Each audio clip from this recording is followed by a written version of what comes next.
Hey guys, एक अच्छे environment के लिए प्लांट्स की अलग अलग वैरायटीज़ का होना काफ़ी ज़रूरी होता है। लेकिन एक पौधा ऐसा है जो कि विषैला है और हमारे एनवायरनमेंट में भी उसका कुछ खास रोल नहीं है और कभी वो हमारे देश में बिल्कुल भी नहीं पाया जाता था, लेकिन अभी वो मैक्सिमम हर जगह पाया जा रहा है। मैं बात कर रहा हूँ पार्थेनियम हिस्टोफोरस, जिसको कांग्रेस घास और गाजर घास के नाम से भी जाना जाता है। तो आखिर ये हमारे देश में कहाँ से आया? वैसे एस्ट्रासिया फैमिली का पौधा है और इसको डेजी फैमिली और सनफ्लावर फैमिली के नाम से भी जाना जाता है। हालांकि डेजी फैमिली में लगभग 20,000 से ज़्यादा वैरायटी है, तो इस फैमिली के और भी काफ़ी पौधे हैं जो हमारे एनवायरनमेंट में पाए जाते हैं, लेकिन उनका कुछ ना कुछ रोल है हमारे एनवायरनमेंट में। लेकिन यह विशाला पौधा जो कि हमारे देश में पहले बिल्कुल भी नहीं था, तो ये कहाँ से आया? तो 1954 में एक अमेरिका का एक प्रोग्राम था जिसमें एक पब्लिक लॉ 480 पारित हुआ। तो उनका मेन उद्देश्य था कुपोषण और भूखमरी को ख़त्म करना। तो ऐसे में कुछ विकासशील देशों से अनाज का निर्यात करना था अन्य देशों में। तो ऐसे ही लगभग 150 देशों में अनाज का निर्यात किया गया। तो एक्चुअल में होता क्या था कि वो अनाज का एक साल में जितना उपयोग करते तो कुछ प्रतिशत हिस्सा वो गोदामों में भर देते थे, तो उसी अनाज को अन्य देशों में उसका निर्यात किया जाने लगा। तो ऐसे ही अनाज को भारत में लाया गया और उसको उगाया गया। तो 1956 में लगभग एक साल के बाद ये रिपोर्टें आई कि एक विषैला पौधा बड़ी जल्दी से अपने आप को प्रोपोगेट कर रहा है। वो उसका जो फैलाव है, उसकी फैलने की जो प्रक्रिया है वो काफ़ी तेज़ है। तो पहली रिपोर्ट भारत में महाराष्ट्र के पुणे से आई थी। तो इसके बाद ऑस्ट्रेलिया और अफ्रीका से भी इसकी रिपोर्टें आने लगी। तो ऐसे ही यह पौधा लगभग 40 देशों में फैल गया।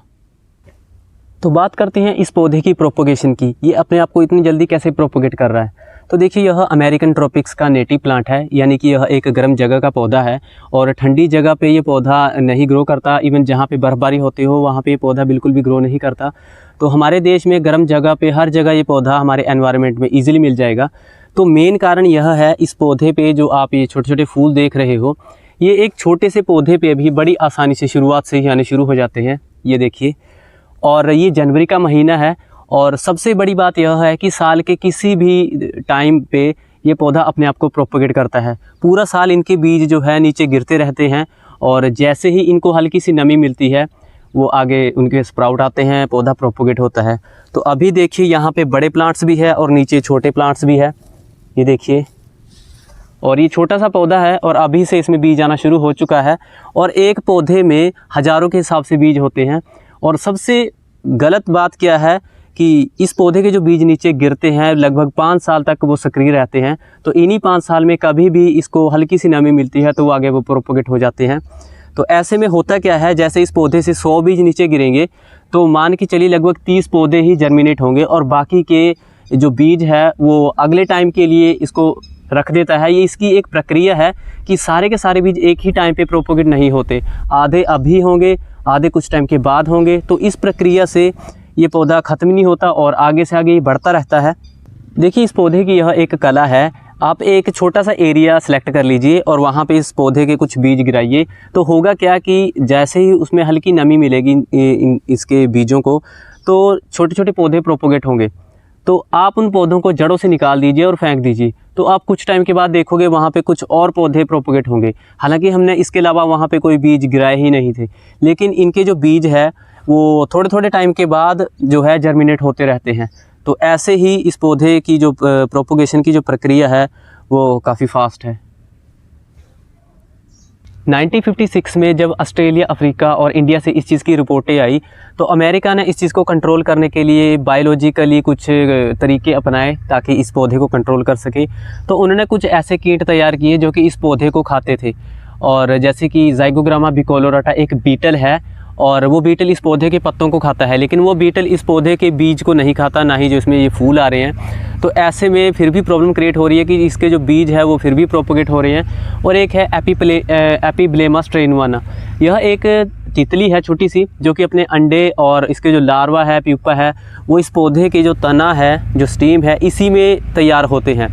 तो वो इस पौधे के जो वसा है, जो इसका जो पानी है, वो इसको सोख लेते हैं। तो ऐसे ये पौधा सूखने लगता है। हालांकि काफ़ी हद तक इनसे जो है इस पौधे पे कंट्रोल पाया गया है। और इसके अलावा कुछ लोग इस पौधे को जड़ों से उखाड़ के फेंकते हैं और उसको आग लगा देते हैं ताकि इस पौधे पे कंट्रोल कर सके।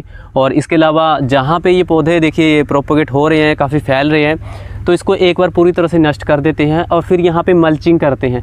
मल्चिंग यानी कि एक प्लास्टिक की लेयर बिछा देते हैं या फिर सूखी घास बिछा देते हैं, ताकि जो इनके उगने वाले छोटे पौधे हैं वो प्रोपोगेट ना हो पाए। देखिए यह है ज़ाइगोग्रामा बिकोलोरेटा, जिसको पार्थेनियम बीटल भी कहते हैं। यह लीफ बीटल पार्थेनियम के पत्तों को खाता है।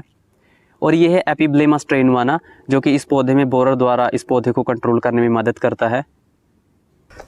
हमारे एनवायरनमेंट में एक अच्छी बायोडाइवर्सिटी के लिए प्लांट्स की वैरायटी का होना काफ़ी ज़रूरी है। लेकिन अगर हम बात करें पार्थेनियम की, तो यह एक विषैला पौधा है और पशु भी इसको खाना पसंद नहीं करते, और अगर वो गलती से इसको खाते भी है तो उनको इससे प्रॉब्लम हो सकती है। और इसके अलावा सांस की प्रॉब्लम और स्किन एलर्जी, ये आम बीमारियां हैं जो इस पौधे से हो सकती हैं। सो गाइस, इस प्लांट से रिलेटेड अगर आपको कोई क्वेश्चन हो तो आप मुझे कमेंट बॉक्स में ज़रूर बताएं, और इस वीडियो को लाइक और मेरे चैनल को सब्सक्राइब भी कर लें। और वीडियो देखने के लिए धन्यवाद।